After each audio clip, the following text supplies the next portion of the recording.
बड़े fund raising plans जो है वो मैं आपको बता दूं क्या कुछ हो रहा है। देखिए पहले 2-3 चीजें, इस महीने अब तक कुल मिलाकर 7 ब्लॉक डील्स हो चुकी हैं और इन 7 ब्लॉक डील्स में कुल मिलाकर 17,000 करोड़ रुपए रेज हुए हैं। ठीक है, अभी तक आज सिर्फ आज अब तक 17,000 करोड़ रुपए इस महीने 7 ब्लॉक डील, सिर्फ आज 4 ब्लॉक डील है, उसमें 22,000 करोड़ की। ठीक है, तो मतलब मोटा मोटी इस महीने ब्लॉक डील्स अभी तक की, अभी तो पूरा महीना बाकी है, 40,000 करोड़ के आसपास की ब्लॉक डील। छोटी मोटी तो मैं गिन ही रहा, बड़ी बड़ी गिन रहा हूँ। छोटी मोटी 5-7 हजार करोड़ की तो जैसे गिन की और अलग हो जाएगी। आज 1700 करोड़ के आसपास के QIP भी, एक QIP अभी तक हुआ है ट्रांसफर रेक्टिफायर्स का 500 करोड़ का, आज एमी ऑर्गेनिक्स का 500 करोड़ का QIP है, क्राफ्ट्समैन का 1200 का है, तो करीबन 1700 करोड़ का और 500 जोड़े तो 2200 करोड़ के आसपास के आपके QIP प्लान। 3 IPO इस महीने आ चुके हैं जो 1500 करोड़ रुपए करीबन जुटा चुके हैं। इजीगो और एक ऑफिस का था, एक आध और कोई था। ठीक है, सो कुल मिला के दीप 45,000 करोड़ की लिक्विडिटी मार्केट से निकली है। यस सर, बड़ा 45,000 करोड़ की लिक्विडिटी किसमें? Block deals, QIP and IPO। इसमें भी QIP एंड IPO इतने ज्यादा नहीं है। 1500 करोड़ के IPO कोई खास नहीं होते, QIP 2200 करोड़ के मिला के कोई खास नहीं होता है, लेकिन जो बड़ी ब्लॉक डील में बड़े इन्वेस्टर्स इस लिक्विडिटी को सक कर रहे हैं। करेक्ट सर, ये बाजार पे असर डाल रहा है। 17,000 करोड़ का कर चुके हैं, 22,000 आज कर रहे हैं। और ये जो मैं पहले आपको हाईलाइट कर रहा था ना, क्यों निफ्टी डबल डिजिट में ही बढ़ रहा है, 5 दिन से 100 पॉइंट भी नहीं बढ़ता, रिकॉर्ड हाई बना है। उसकी वजह ये कि आपका जो पैसा अदरवाइज मार्केट में लगना चाहिए वो पैसा उधर जा रहा है। और जिन लोगों को फोमो हो गया, इलेक्शन के रिजल्ट के पहले खरीदा नहीं कि बाद में खरीदेंगे, करेक्ट, बाद में कुछ घंटों की मोहलत मिली उन्हें, लेना है तो ले लो, जब तक संभलते होश में आते तब तक बॉटम बन के मार्केट ऊपर। एग्जैक्टली, अब क्या करें, लेने जाएं स्क्रीन पे तो जैसे आप ऑर्डर डालो भाव ऐसे भागते कि पूछो मत।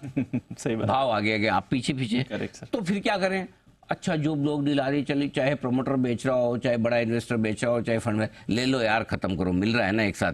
नहीं तो यही चीज 5% ऊपर लेनी पड़ेगी, 7% ऊपर लेनी पड़ेगी, 10%। ये फंड मैनेजर की माइंडसेट हो गई। और इस वजह से लोग जिनको बेचना उनको भी मजे, बोले पैसा है इनको तो लेना ही है, लो हम देते हैं सप्लाई, ये आती दिख रही है। अब इसमें 2 चीजें हैं। एक, ये सप्लाई क्या मार्केट की तेजी को रोकेगी, यू टर्न दे देगी? तो पहली चीज, यू टर्न तो नहीं होगा, लेकिन ये बढ़ने की स्पीड घटा देगा जो आपको दिख रहा है। दूसरा, क्या ये मार्केट में मंदी ला सकता है? और इसका जवाब है ना। क्यों?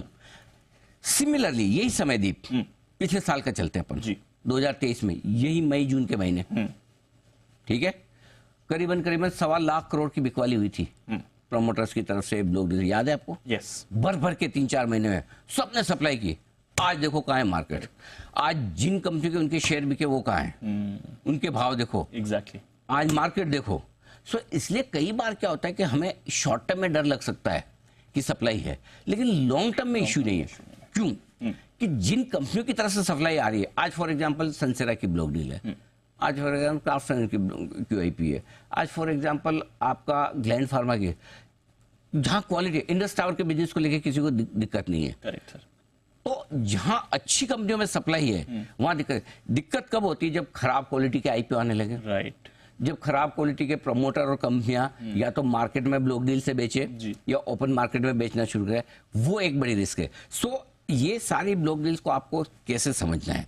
पिछले साल का अनुभव लेके, पहला, आपकी बढ़ने की स्पीड धीमी होगी, हर वक्त से सप्लाई आती रहेगी तो उसकी तैयारी रखनी। दूसरा, इन ब्लॉक डील्स में जहां बढ़िया डिस्काउंट पे ब्लॉक डील हो रही है और कंपनियां बढ़िया है, वो आपको खरीदारी करनी है। और आज ऐसे दो ऐसे में स्टॉक लेके आया हूँ। अच्छा, हाँ, जो बताएंगे अभी आप। हाँ, लेके आया हूँ। ठीक है, कहाँ आपको खरीदारी करनी है वो मेरे पास है। और इंडस टावर की भी ब्लॉक डील का मैं डिस्कशन करूंगा, लेकिन कुल मिला के ये कि आपको इन ब्लॉक डील के दम पे एक्शन दिखेगा। ठीक है, ये सो लिक्विडिटी थोड़ी निकल रही है सिस्टम से, लेकिन यही वक्त था पिछले साल इसी वक्त जब 1 से 1.25 लाख करोड़ की लिक्विडिटी इसी तरह से प्रमोटर ने बेचा। हर वक्त क्या होता है, अभी ये अब तक का इतिहास कैसा है दीप?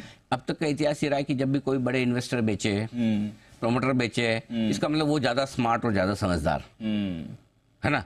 लेने वाले फंड मेजर भी एक तरह से रिटेल के प्रॉक्सी है। करेक्ट, रिटेल का पैसा म्यूचुअल फंड में लगा, वो खरीद रहे हैं, तो लोगों को लग रहा है रिटेल तो बेवकूफ है, ये ले रहे हैं मरेंगे। करेक्ट, आप देखो एक साल में कौन सा हिसाब, हर बार जरूरी नहीं कि प्रमोटर या बड़े इन्वेस्टर्स, आज एक प्रमोटर को पूछ लो उठा के जिसने पिछले साल अपना स्टॉक बेचा है, वो रो रहा होगा आज हायर प्राइस मिलता है। वो यार मैंने खुद ने नहीं सोचा था मेरा स्टॉक इतना ऊपर हो सकता है। Exactly correct. so, इसलिए जरूरी नहीं है। सो यहाँ डिफ्रेंशिएटिंग फैक्टर एक ही है, फर्क क्या करना है, जो खरीदारी करनी है, एक डिस्काउंट ठीक मिले, दो क्वालिटी कंपनी की अच्छी होनी चाहिए, वहां पे कोई दिक्कत नहीं।